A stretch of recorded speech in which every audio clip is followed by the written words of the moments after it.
Ce n'est que dans l'âge très mûr que les mots révèlent la somme d'aventures dont ils sont riches. Richesse d'un usage difficile. Les vieux hommes en sont souvent bien pourvus, mais leur fortune est dépréciée par le temps et les transformations du monde extérieur. En somme, les vieillards sont de très sensibles auditeurs de chansons dont ils sont souvent seuls à subir le charme ou l'amertume. Pour moi, écrire des chansons, c'est écrire mes mémoires. Les textes rassemblés ici correspondent à une somme d'expériences vécues, pour l'essentiel entre 1899 et 1918. Les images auxquelles ils se réfèrent sont aujourd'hui détruites. Déjà jeune, Pierre Macorlan s'est intéressé à la chanson en envoyant quelques vers au chansonnier Aristide Bruant dans les années 1890. Mais c'est vers la fin de sa vie qu'il publie véritablement des recueils de chansons. Chansons pour accordéon en 1953 et Mémoires en chanson, d'où sont tirés ces mots en 1965. Pour lui, la chanson est donc un véritable moyen de parler de lui-même, de ses souvenirs, de ses impressions.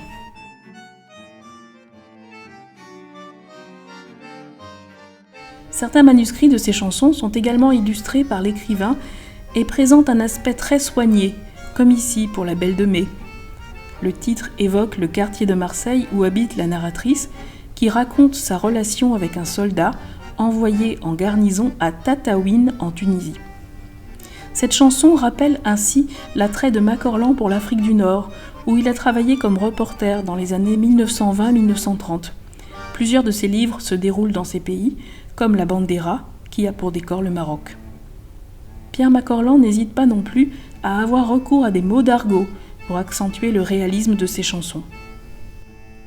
Mais à trop faire le mariole, ça ne pouvait guère rapporter. Avec d'autres miroirs à cagole à Saint-Jean, on l'a convoqué.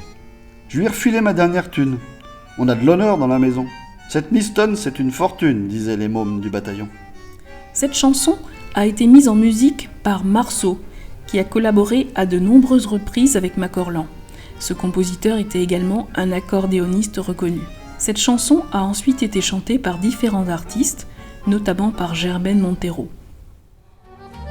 C'était un gosse de la Martiale, c'était un petit môme bien fringué. Et si j'en parle, c'est qu'à Saint-Charles, près de la caserne, je l'ai rencontré. Plusieurs interprètes, principalement des femmes, ont chanté les chansons de Macorlan. Juliette Gréco, Catherine Sauvage, Monique Morelli, Francesca Solville, mais son interprète favorite était probablement Germaine Montero, dont il dit « La voix de Germaine Montero est riche en paysages humains. Non seulement les chansons qu'elle interprète sont belles, de cette beauté qui est l'expression la plus efficace de la rue espagnole, mais elle nous en présente les riches impulsivités, et cet humour qui donne de l'attrait aux courses de taureaux quand le public fait entendre sa voix. » Musique, peinture, écriture, Pierre Macorlan s'est intéressé à tous les arts.